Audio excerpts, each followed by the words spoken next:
Hi, welcome to Throuple Talk, where we have candid conversations about life as a throuple in a society designed for monogamy. I'm your host, Josh, and we have Shar and Liv in the studio today, and today we're talking about sleeping arrangements. How about?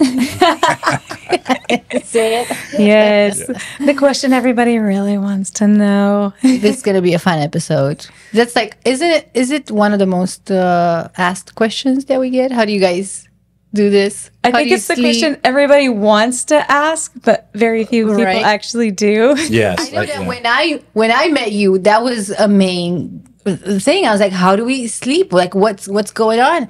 And you seemed like you knew what you wanted. You were very on point with that one. Like a lot of the things we had to discover on our own, right? Yeah. A lot of the things.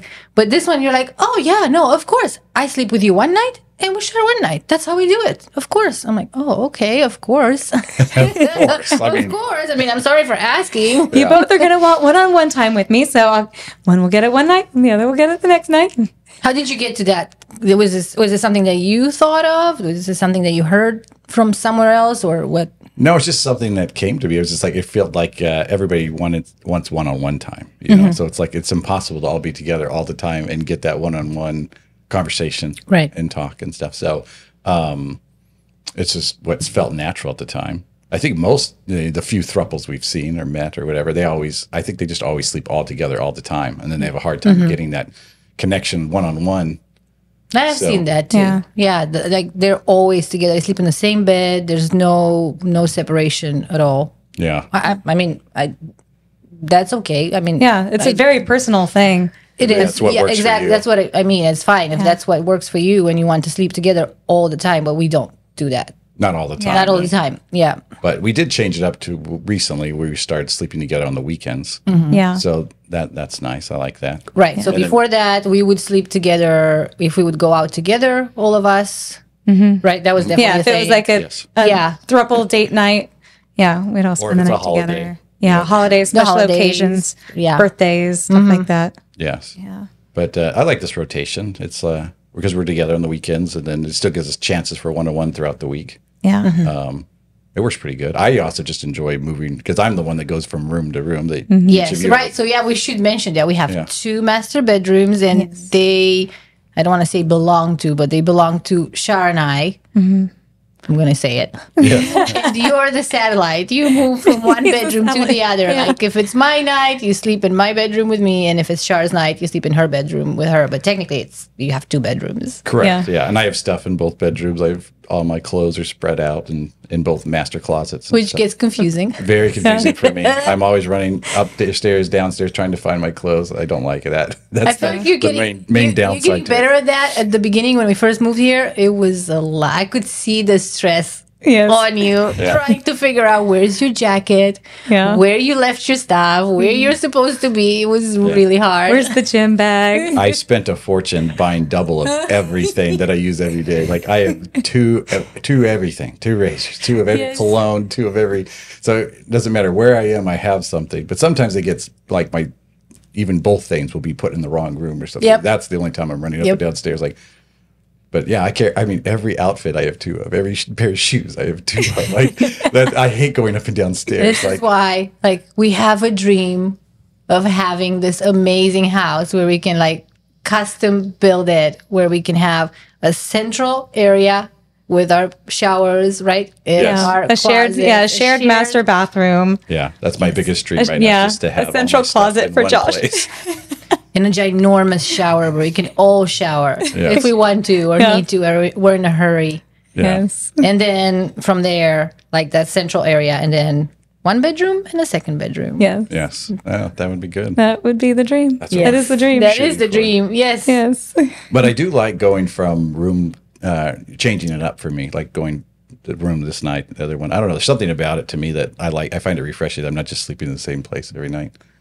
Maybe because you're naturally wired for this kind of stuff. Oh, maybe. Yeah. Maybe. I don't know. I even feel like I sleep better for some reason moving around. Yeah. But I mean, I had a job my entire life I've been living out of a suitcase. Yeah, you've always had careers where you travel. And so there's something refreshing about sleeping in different places. I was always in hotels 11 nights a month. And so, I'm very accustomed to that. Yeah.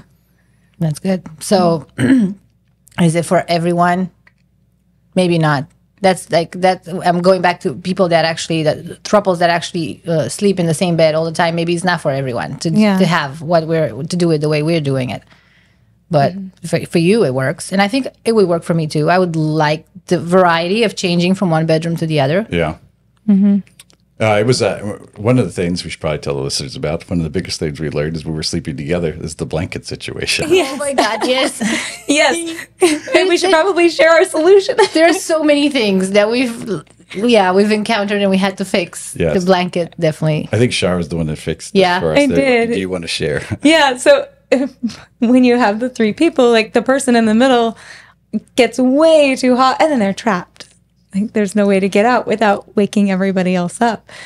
So our solution to that was extra long twin size comforters. So we have 3 of those. So everybody has their own blankets, but they're big enough that they kind of overlap. And it's like, I don't know, it's kind of the perfect. So you can have 2 people perfect imperfect solution. Yeah. Under one blanket, but if you don't don't want to, you can, everybody has their own little blanket and it's perfect. And they're not too big and bulky because they're twin size, but XL, so they're still big enough for adults.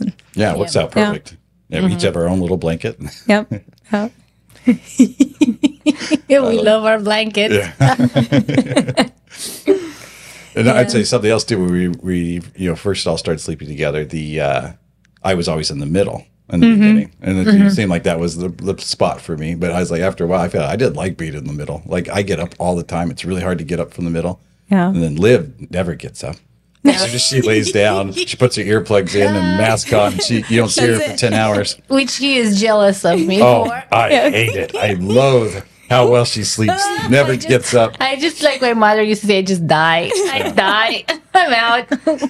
I get up like 4 hours later, raid the fridge, watch a movie, go back to bed. Yeah. Like I don't want to be crawling in and out all night. Yeah. And I often it's not every night, but oftentimes one of the kids will need me in the middle of the night, and I sleep a lot better if I have easy access to the side. So it just made sense. Yeah. And definitely, so why I didn't want to be in the middle from the very beginning, it's the blanket situation. The king size blanket is very suffocating. Like you literally feel like you can't get out of there. You have to like push it down and lift your legs. It's like all weird. Yeah. So definitely the individual blankets help having me sleep comfortably in the middle because I know I can get out whenever I want. Yeah. Yes. Great solution. Yes. Thank you, Sean. Yeah, good job. Yay. So I was excited that we found a solution that worked really well for the blankets, and just kind of figuring things out as we go. And when we find something that's not working, we keep trying new things until we find something that does. Yeah. So I think even with the weekends and holidays and date nights and stuff, we've tried a lot of different things, and it's kind of constantly changing with stages of life and our relationships all constantly changing and expanding. Being flexible is definitely the key, because if you're going to go for it's my night, it's your night, like you can't do this, you took it from me, we then agreed it's just going to be a this. disaster. Yeah. So like you never know, maybe you just want to do something impromptu, you want to go out for dinner, right? And the whole idea is like do it, enjoy it. If it's my night, it's fine. If you want to do something with Shar and just have fun. Because if we're going to go by, it's her night, so I shouldn't, because then the whole magic is just gone and it becomes a chore and it's stressful. So I think it's important that we can just do that. And we created this type of environment in our throuple where we're respectful. And we know that if I give you something, it's going to come back to me. And it's not what am I not getting? It's more what can I give to you? Yeah. Exactly. Yeah, exactly. Making sure we all get what we need when we need it. Mm-hmm. Yeah, because there are some times, like maybe I've had an extra stressful day and it's supposed to be Liv's night with Josh, and Josh's like, hey, I'm taking you out. We're going to go get some tacos and we're going to have a nice date night. And it's just really nice that when I need that, I can have that. And then the same thing for Liv. Like, and there's times that I'm like, hey, I see she needs this. You guys go, do something fun. And it's just, I don't know. It's a very, it's a good system. And for the record, really well. That takes a lot of work. It's not easy. Yeah. Because we make it sound like it's easy and it's not. I hear couples having problems finding time for date nights and finding time for themselves. And it's not easy. It takes effort. You have to plan it. You have to purposefully make it happen. Yeah. You guys have both been very good about that, though, like seeing if the other one was like stressed out. Yeah. And they instead of, asking, oh, can you take me on a date? It's always the one, one of you is like, you need to go take her out. Like, look at her, she's stressed out. Go take her out and go have a fun night. Yeah. That is actually, it's good that you mentioned that, because sometimes you do not notice things about Char or I, and we do, because us women are more like empathetic and in tune with energies. And I think it's helpful that I can point out things to you that you're not noticing about your relationship with Char, and she probably does the same for me. Yeah. Like, do you feel like that's a benefit? Oh, a huge benefit, because I think just as men, we get caught up in work and we're problem solving other things. We're not always looking at the relationship. We're like, that's the good. We always think that's good. She's smiling. Oh, it's good. All right, now let's get to work, and we're worried about. And as women, we have that. We smile and we make it all look good and proper. And men think, oh, it's all good. Yeah, so that's always been good. Though I'd say the slight downside is the confusion for me. Like if I'm in the same room 2 nights in a row, I'm like, now where am I at? Like I get confused sometimes. Where was I at last night? Yeah. I don't remember. And then I'm like, I'm afraid to ask. Like, are they gonna be offended if I don't remember who I was with the last night? It's okay. We know you don't care. You don't love us enough. It's fine. That's those are the comments I don't want to get. So then I'll stay up all night until somebody says, "Are you ready for bed?" Like, oh yeah, that actually happened, didn't it? Yeah, I did pull that off one night. I was like, I would have stayed up all night. In the beginning, you didn't want to say because you didn't remember. I didn't remember. Wait to see which one kisses me goodnight. Yeah, which one? And the other one. Are you coming to bed or not? Okay, so I do admit, the very first time I was like, oh, so you don't care that you didn't sleep last night with me, and you don't. And now I find it funny. I don't look at it from that perspective anymore. I just think like, oh my God, he doesn't know. I think it's just proof that he truly doesn't have a hierarchy in his mind between which of us is more important or more valuable. Like, yeah. He doesn't care. Again, he doesn't care. He does not love us, ladies and gentlemen. More untrue words have never been uttered. So that's kind of what we do for the one-on-one date nights, but the throuple date nights are a little different.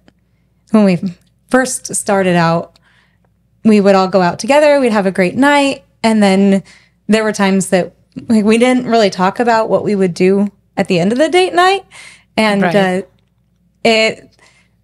it was hard sometimes to come back after having a great night out, the three of us, and then one of us heads back to our own room at the end of it.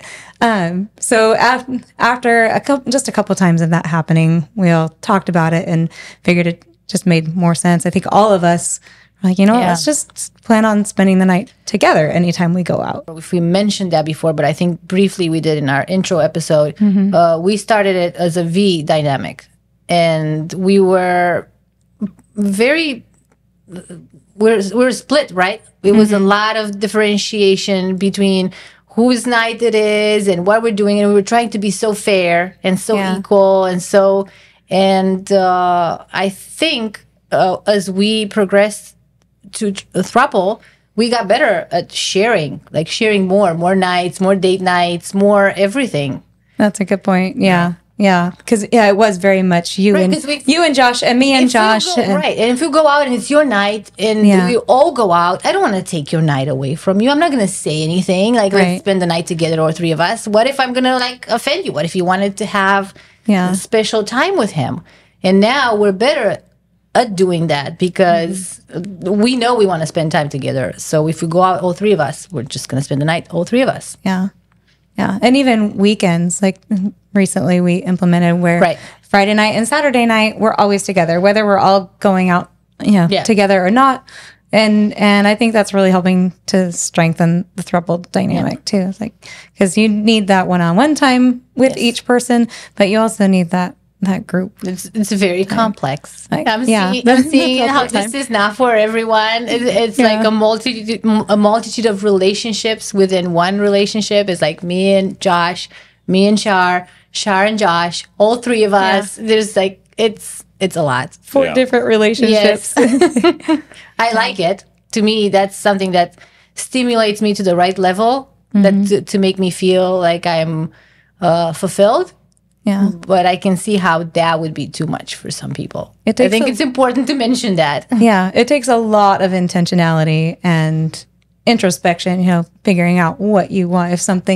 If you're not totally satisfied with something, or feel like something's missing, like, you got to look inside and don't just be like, well, you're not doing this. Or you look at, well, what is it really that's bothering me here? Right. What is it that I really want? And communicate. Yeah. Yes. I think you have to shred your ego. Yeah. Your ego has to come way down. Yes. And that's the hard part. Yeah. I think we talked about in the very first episode where, I was mentioning how what one partner will let you get away with, the other one would never let you get away. So it's like it's a constant, refining yourself. That's true.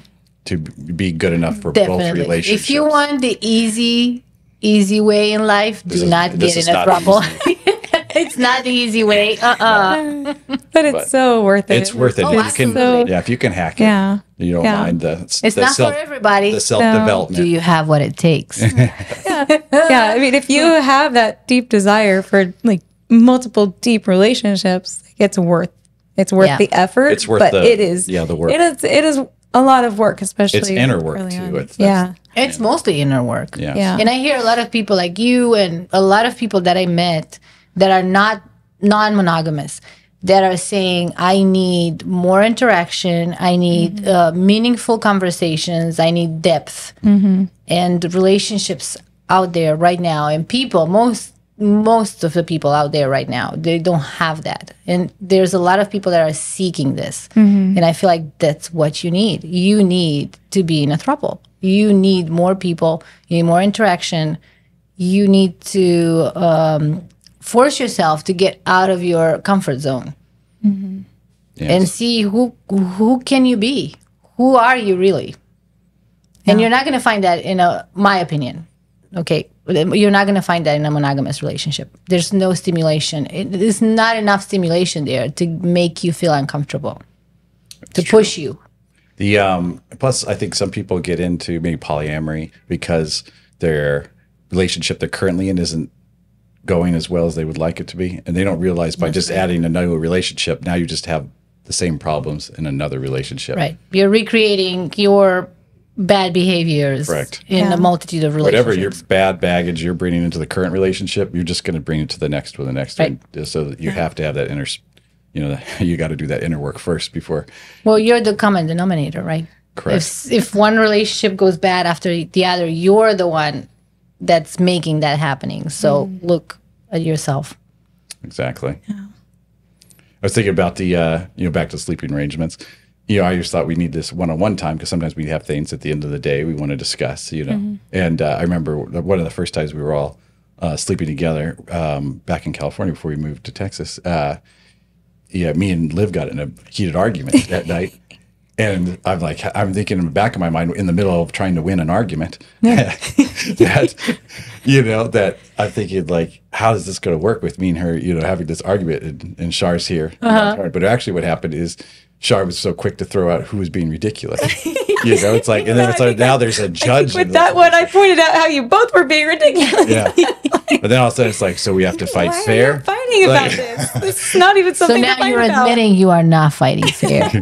I fight to win. No.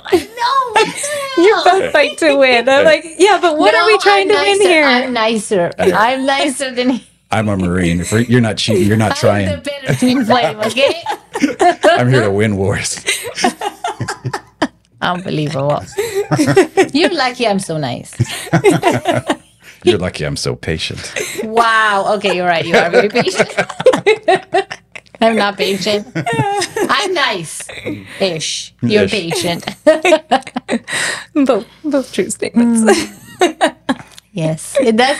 It does help because, and a lot of times, a lot of times when we argue, I have this ability of stepping back and seeing myself and thinking, "Oh my God, I am being too much. This is ridiculous." But I'm so angry in the moment that I don't do anything about it. And having Shar there saying what I'm thinking, then immediately I just like diffuse. I'm like, "Oh, okay. You know what? You're right. This is stupid." Yes. Yeah, the same thing. I know I could say something in the moment that would win the argument, but I'd get in trouble for it. Yeah, they're not. Instead of winning this, I don't want to win a battle and lose the war. So. It's hard and it's annoying sometimes because it changes everything about how you interact with your partner. Yeah. Because you have this makes me think about Johnny Depp and the Johnny Depp because trial. they didn't have a witness to what was happening. Yes. If they would have had a witness, you have a witness to your craziness. Yes. So all of a sudden, you're not going to be the insane maniac anymore. You're going to be like, wait a minute, maybe I shouldn't, Exactly. I'm not going to say it. Do you know what I'm talking about? I know what you're talking about. Maybe I shouldn't be that crazy bitch. Because like, she's going to see me. And she's never going to unsee that. Nope. And I'm never going to be able to take it back. No.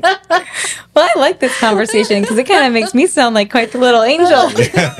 I'm just the mediator. I never cause any problems. No, I will say, while we're talking about how we make each other better, I have a tendency to be very non-confrontational to not only my own detriment, but the detriment of my relationships, where I just won't say anything because I don't want to rock the boat. I don't want to ruffle feathers.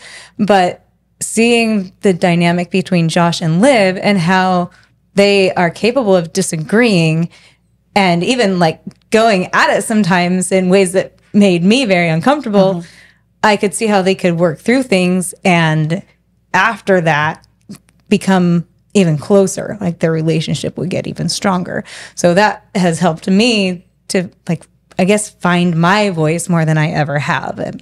And if there's something that is bothering me with either of them, I know I can go to them, and even if it creates anger or frustration or whatever, we'll work through it. And then at the end of that, we're stronger. Right. We're happier together. Yeah. That makes sense. We know each other better because otherwise, and there's been times where I just feel like, I'm not heard, I don't have a voice. Right. And I realized that's not because Josh was unwilling to hear me. It's because I was unwilling to speak up, to have a voice. Yeah. So that's good. Been huge for me. That's something that I've learned. I don't even remember when, since forever. I know that if I hold something in, it's going to be really bad because I don't have the ability to do that, and I can be quiet, and then all of a sudden, when I least expect it, it's just going to explode. Yeah. So I rather communicate on the spot when I have a problem, right there and then, even if it's stupid or maybe a lot of the times I'm not good at that. I just I scream, I raise my voice, but that to me is better. To me, that's a way of saying, hey, I have a problem, but it's not the way I want to communicate the problem. But I just I'm overwhelmed right now, and this is how I'm saying I have a problem, and I want to come back and revisit this and talk about it. But if I don't say anything, then at some point in the future, when I least expect it or when I least desire it, it's going to explode, and it's going to be a bad fight where I don't control myself anymore, and it's I don't know why I'm like that. I think most people are more like that. I'm not. I will keep my mouth shut, and oftentimes keep my mouth shut just forever. But it builds up inside, and to where parts of me just keep getting more and more shut down. Right. And once I realized that about myself, it was so eye-opening. It's I am shutting down things about myself that's depriving me of who I really am. It's depriving the people I love of who I really am. So it was, I don't know, that was really eye-opening for me. Yeah. And I think it's interesting. Josh is he's just very real, the most real, authentic person I've ever met. And when I met him, it was just it was so amazing. Like I met this guy that let me just be who I am. And I remember there were times, we met when I was 21, and there were times that something would come up with family obligations or something seemingly trivial. And I remember Josh like stopping me like, but well, what do you want? Like, do you want to go to this family event? Like, do you want to do this? And it was so, it caught me off guard. It was like, nobody asked me what I want before. I don't know. I just want everybody around me to be happy. And there were a lot of changes that happened in me pretty quickly after we got married. I changed my wardrobe, and eventually I dyed my hair blue. And to a lot of onlookers who didn't know any better, they just assumed like Josh is changing me. He's making me who he wants me to be. Like, no, quite the opposite. He's giving me the freedom to be who I truly am. He's helping me find my voice. Like I didn't know how to, I was raised in a culture that was not encouraging. To individuality. Yeah, individuality. Yeah. Even if it's weird and it's uncomfortable, this is who I am. Hello, world. Yeah. What she's talking about was painful for me. It was like every time, what do you want? What do you want? It's like, all right, let me ask you again. What do you want? Exactly. It was like, I was watching a while back was it Eddie Murphy Coming to America, the original one, and they bring him his wife, and he's like, he pulls her aside and he's like, what's your favorite song? Whatever your favorite song. Right. Like it made me laugh. It's like that was her when I met her. Like I just watched that movie a couple years ago, and it did make me laugh because I genuinely was that way. Like, what is your favorite song? Well, whatever is your favorite song, my love. Oh my God. It made me cringe watching that. Like I was very much that person. Yeah. Now she's a complete 180. I'll testify. Yes. Your Queen Herbie music drives me insane. Maybe I created a monster. No, you know what? It's funny though. Like it was only a couple years ago. Shara is obsessed with Queen Herbie. I love Queen Herbie. She's a super mega fan. And it's funny because I couldn't care less about celebrities, and I don't even know like actors' names or who sings what songs as far as musicians go. A couple years ago, Josh was making fun of me because he's like, you just like whatever music I like. You listen to whatever music I like.